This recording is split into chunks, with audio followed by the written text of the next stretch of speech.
Hi, welcome back to Peter's Plot. I'm really pleased to say salad leaves are doing brilliantly. I've just pulled back this fleece. I've kept the fleece on because it is still quite cold at night. But underneath, these salad leaves have really put on a surge of growth in the past couple of weeks. So really happy. All I need to do now is thin these out slightly to say leave one every couple of inches or so.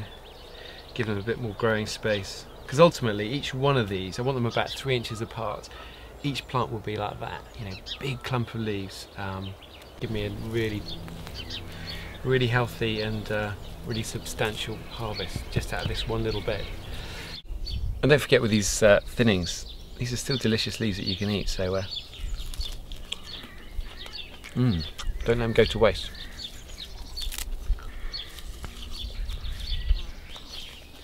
Lovely. Broad beans looking really nice. They've obviously had a very slow start, but they're kind of making up for it now.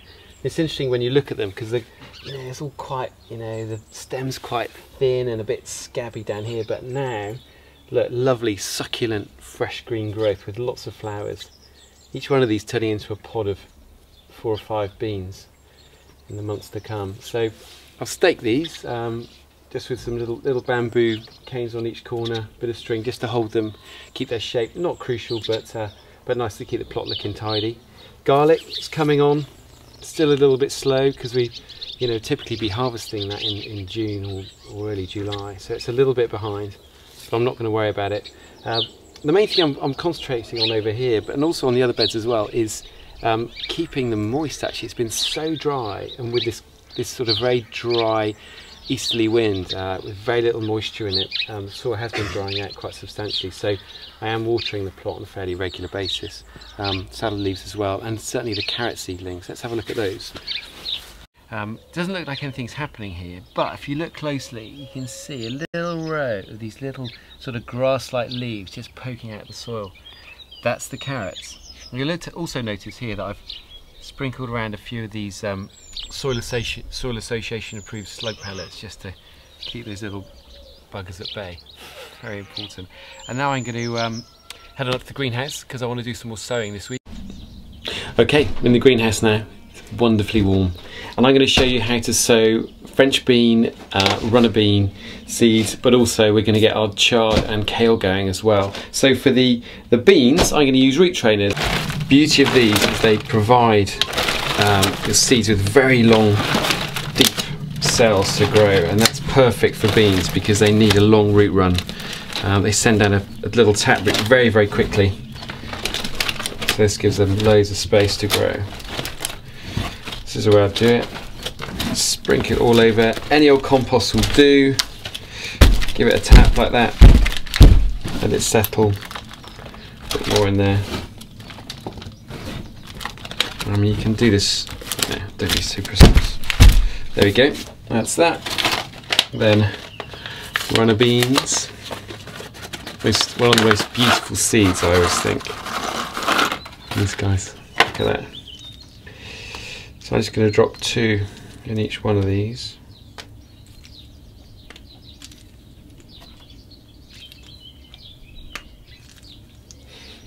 Then if both come up, I'll just take out the weaker seedling.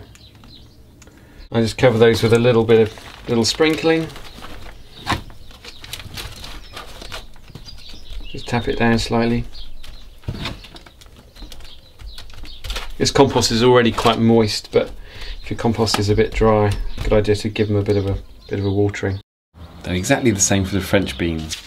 Now I'm going to get my Swiss chard and my kale growing. Now those of you that have been following Seed to Plate for any period of time will know I am a huge fan of these 2 plants.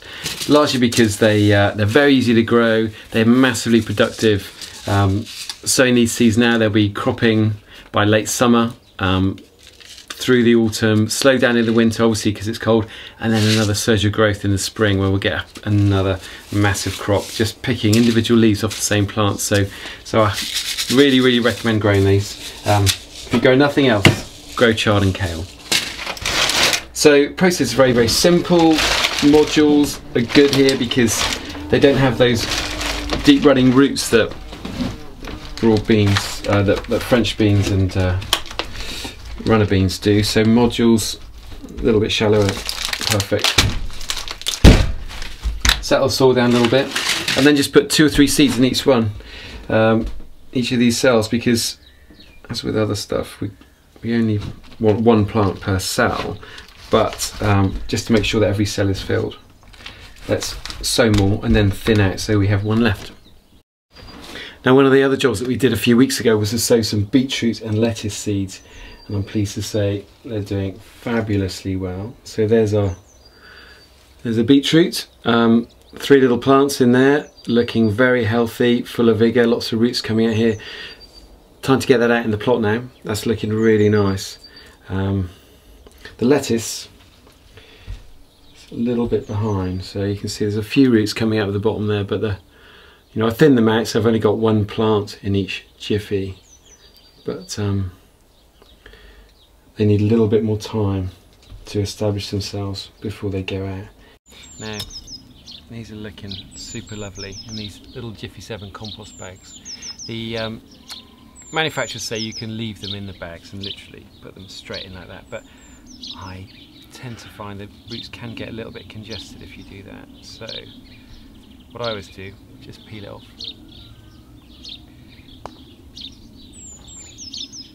And just pop that little clump of 3 beetroot plants straight in the ground. See how they're a little bit floppy there? What you want to do, if that's the case, is just plant them a little bit deeper so the leaves just sit up, and of course water them in afterwards, because they've been lovingly looked after in a fairly well controlled environment, lots of moisture, warmth, etc.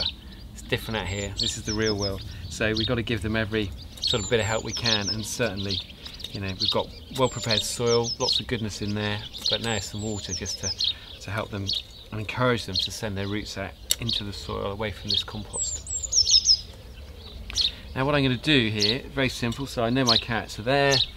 Again, we're going to measure out foot to there, 1 row there, another foot, another row there, and I'm just going to space them out evenly when I've got 7 in a row. So just a little hole,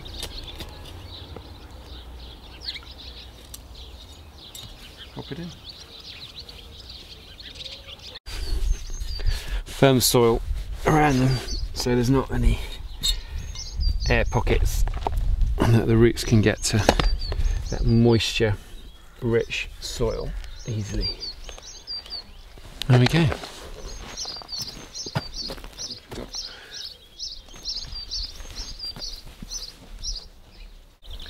Okay, well that's it for this week. I'm pleased to say after a slow start things are really starting to get moving on the veg plot now.